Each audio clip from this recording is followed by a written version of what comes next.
Bonjour et bienvenue dans ce tuto dans lequel je vais vous montrer comment réaliser un objet destiné aux jeux vidéo avec Blender et ZBrush. Alors là, le but c'est pas non plus de créer un objet super complexe, c'est vraiment le but est de comprendre donc un workflow, donc un plan de travail en quelque sorte.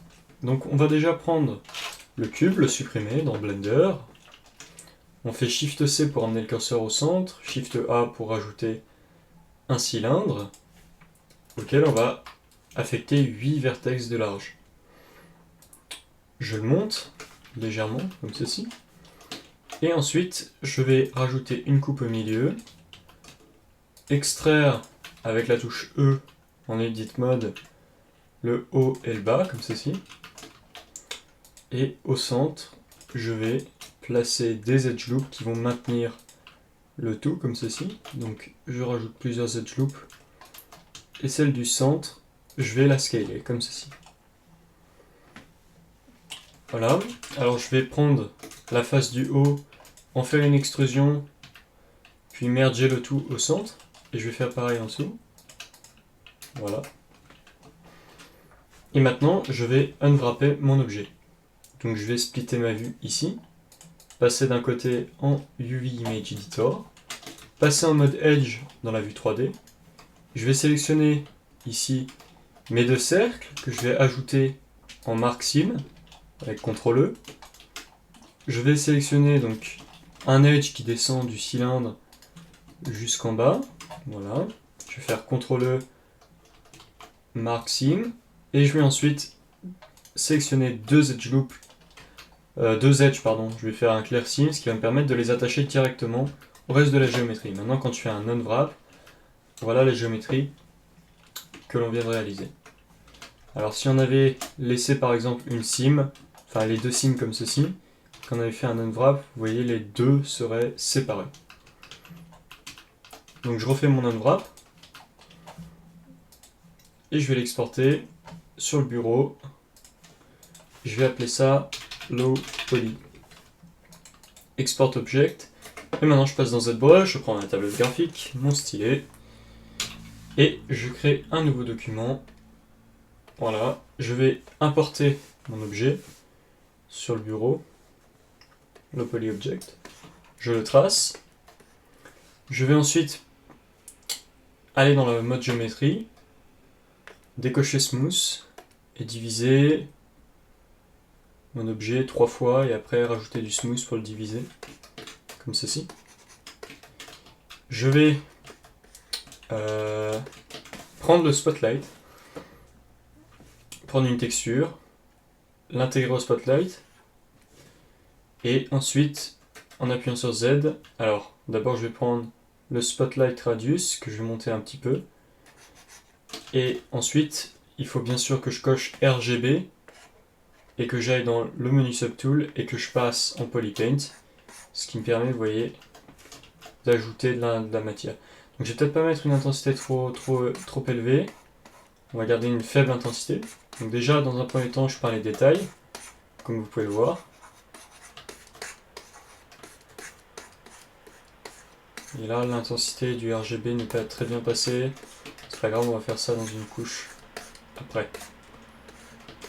Donc une fois qu'on a fait une première couche de détails, j'appuie sur Pomme D pour subdiviser à nouveau, je prends le polypaint et là je viens réellement ajouter ma matière avec bien sûr la couleur. Vous voyez là, le but c'est pas de faire un objet forcément très concret, c'est vraiment de voir les techniques utilisées ou utilisables du moins pour réaliser un objet de jeu. Donc là forcément si on enlève le polypaint on a beaucoup de détails, tant mieux. Alors ce qu'on va faire c'est que on va passer au niveau 1 en subdivision. Vous voyez que l'objet a changé par rapport à l'objet original. Donc ce que je vais faire c'est que je vais réimporter le low poly et on va garder les détails. Vous voyez. Donc ce qu'on va faire c'est que à partir du level 7 on va cliquer sur Polypaint, sur Texture Map, pardon, et on va faire Create New from Polypaint. On va cloner la texture, aller dans le menu texture, sélectionner notre texture, l'inverser, export en JPEG, sur le bureau et on l'appelle test, non on va l'appeler texture. Je sauvegarde en JPEG mon polypaint et maintenant je vais exporter mon objet en high poly.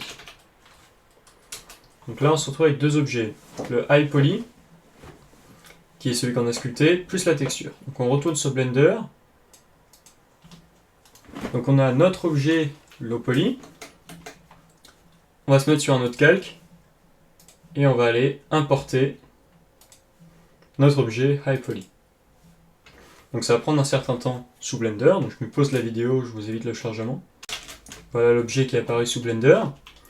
Alors on va faire différentes choses. Dans un premier temps, on va sélectionner notre objet qui a donc l'unwrap et on va aller rajouter la texture. Donc la texture, on va faire une nouvelle texture, bien sûr en fonction d'un matériel. Donc d'abord on rajoute un matériel, on peut même enlever le specular. On rajoute une nouvelle texture, donc Image or Movie. Et là on va ouvrir sur le bureau la texture .jpeg. On va générer les coordonnées par rapport à l'UV. Et on peut faire Alt Z pour passer en mode texture. Alors, bien sûr, il va falloir qu'on applique le matériel à l'objet.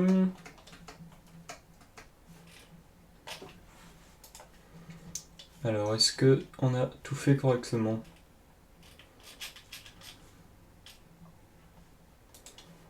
On va aller vérifier tout ça. Donc, mon matériel qui est... On va lui changer de diffuse. Voilà, il est appliqué. On va rajouter même une nouvelle texture ici. Ça fonctionnera peut-être mieux. On va aller directement charger la texture ici. Donc là, vous voyez déjà la texture apparaît à cet endroit-là. Si je supprime ce matériel et que je mets un nouveau matériel blanc, je peux aller chercher ma nouvelle texture, Image or Movie, et là, venir chercher ma texture. Maintenant, on va faire, donc bien sûr, ma texture avec des coordonnées UV. Maintenant, ce qu'on va faire, c'est sélectionner notre objet high poly, enfin sélectionner les deux calques, et on va baker les normales. Donc on va créer une nouvelle image en fonction de l'objet low poly. Donc on va faire image new image qu'on va appeler normal. Alors j'ai le caps lock normal comme ceci. Ok. Et ce qu'on va faire, c'est qu'on va d'abord sélectionner le high poly puis le low poly. On va aller dans bake. On va mettre 9 de margin, select to activate. Parfait. Normal, bake. Et là, on est en train normalement de baker la normal map, vous voyez, sur le low poly. Donc, on n'a pas encore affecté la normal map, donc ce qu'on va faire, le low poly, pardon, avec la normale. Donc ce qu'on va faire, c'est qu'on va aller à cet endroit-là, rajouter un nouveau slot de texture, cliquer sur Image or Movie. On va venir sélectionner notre normale. Donc si on appuie sur Alt Z, pour l'instant on voit la normale telle qu'elle est en mode texture. D'ailleurs on peut même aller en GLSL dans un premier temps. On va générer la texture en fonction des UV. Et on va décocher ici Color, on va mettre Normal. Et dans Image Sampling, on va aller sur Normal Map. Et vous voyez que ça nous a rajouté nos détails de manière assez facile, directement dans l'objet. Et quand on bouge la lumière, on a l'impression qu'il y a du relief sur l'objet. Alors, bien évidemment, on peut avoir quelques petits problèmes. Alors là, je pense que c'est le fait d'avoir mis une marge. Donc je vais réessayer. Donc je vais supprimer dans un premier temps la lumière. Rajouter une autre lumière du type émission.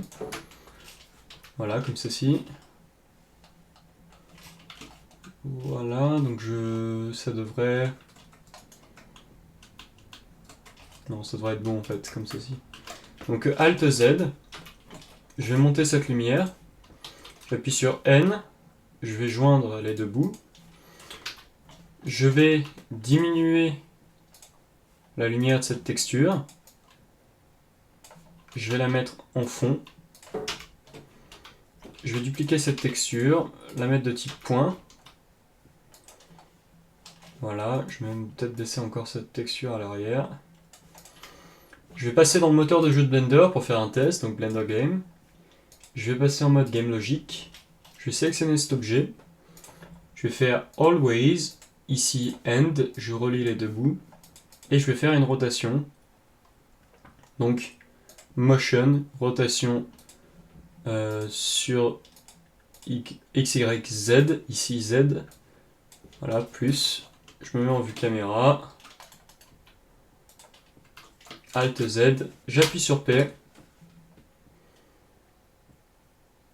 Et j'ai mon objet qui tourne et vous voyez qu'il réagit à la lumière avec les normales. Je peux aussi, si je veux par exemple, ici à la place de l'éditeur de texte, non, ici pardon, excusez-moi, je peux rajouter aussi un Subdivision Surface. Voilà. Seulement il va falloir que... non, je vais pas le rajouter parce que vous voyez que ça me bloque. Il faudrait faire une subdivision toute simple. Pour rajouter un peu de matière. Bon, c'est pas bien grave. Si je fais une subdivision toute simple, après, normalement, je peux aller la smoother dans T. Voilà, comme ceci. Ça me fait un objet qui a une apparence un peu plus ronde. Voilà, donc si je rappuie sur P, voilà l'objet tel qu'il sera inclus dans un moteur de jeu. Voilà, donc c'est la fin de ce tutoriel, j'espère qu'il vous a plu, qu'il vous aidera, et je vous dis à bientôt dans un prochain tuto. Ciao!